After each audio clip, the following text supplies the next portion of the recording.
இஞ்சி துவையல் ரொம்ப டேஸ்ட்டாக இருக்கும்.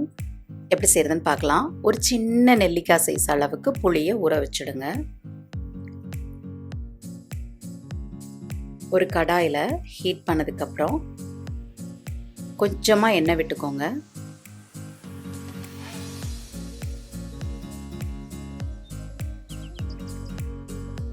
அதில் கொஞ்சம் உளுத்தம்பருப்பு எடுத்துக்கோங்க. எல்லாம் கொஞ்சம் கொஞ்சம் எடுத்தால் போதுமானது.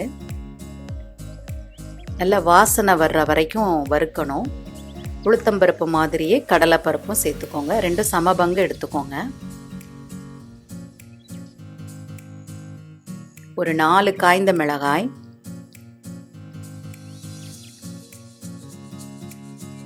காய்ந்த மிளகாய் கொஞ்சம் குறைக்கிறதா இருந்தாலும் குறைச்சிக்கலாம். ஏன்னா நம்ம இஞ்சியில் இருக்கிற காரமும் நல்லாயிருக்கும், அதுவே போதுமானதாக இருக்கும். நான் ஒரு 5 காஞ்ச மிளகாய் இதில் போட்டிருக்கேன்.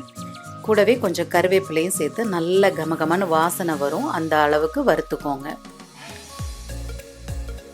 இது கூட ஒரு கைப்பிடி அளவுக்கு தேங்காய் துருவலையும் சேர்த்துக்கோங்க.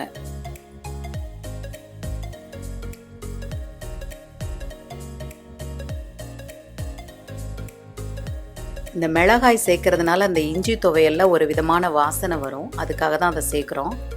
நல்லா இருக்கும் அது. கொஞ்சம் எண்ணெய் விட்டு இப்போ இஞ்சியை வதக்கிக்கலாம். இஞ்சியை தோல் சீவி நல்ல சின்ன சின்ன துண்டுகளாக நறுக்கி வச்சுக்கோங்க. அதையும் சேர்த்து வதக்கிக்கோங்க. நான் ஒரு 75 கிராம் அளவுக்கு தான் நான் இஞ்சி எடுத்திருக்கேன். அதனால் இந்த வறுக்கிற அந்த பருப்புகள்லாம் 1 டீஸ்பூன் அளவுக்கே போதுமானது. அதையும் சேர்த்து இந்த நம்ம ஏற்கனவே வறுத்த கலவையோடு சேர்த்துக்கோங்க. இதை ஆற வச்சுட்டு மிக்சியில் அடிச்சிக்க வேண்டிதான். ஜாரில் எல்லாத்தையுமே ஒன்றா போட்டுருங்க.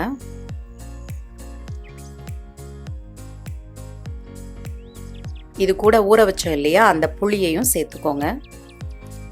கொஞ்சம் காயத்தூள், இந்த துவையலுக்கு தேவையான அளவு கல்லுப்பு சேர்த்து நல்லா அரைச்சிக்கோங்க. பாருங்கள், அரைச்சி எடுத்துகிட்டு வந்தாச்சு. இப்போ இதை தாளிச்சிக்கலாம். கொஞ்சம் எண்ணெயில் கடுகு பொரிச்சுக்கோங்க.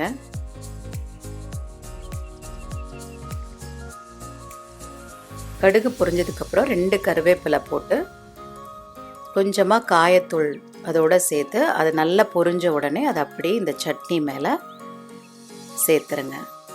ரொம்ப சூப்பராக இருக்கும் இந்த சட்னி. இஞ்சி துவையல் ரொம்ப டேஸ்ட்டாக இருக்கும். செஞ்சு பாருங்கள். உங்கள் ஃபீட்பேக் என்னன்னு எனக்கு சொல்லுங்கள். தேங்க்யூ.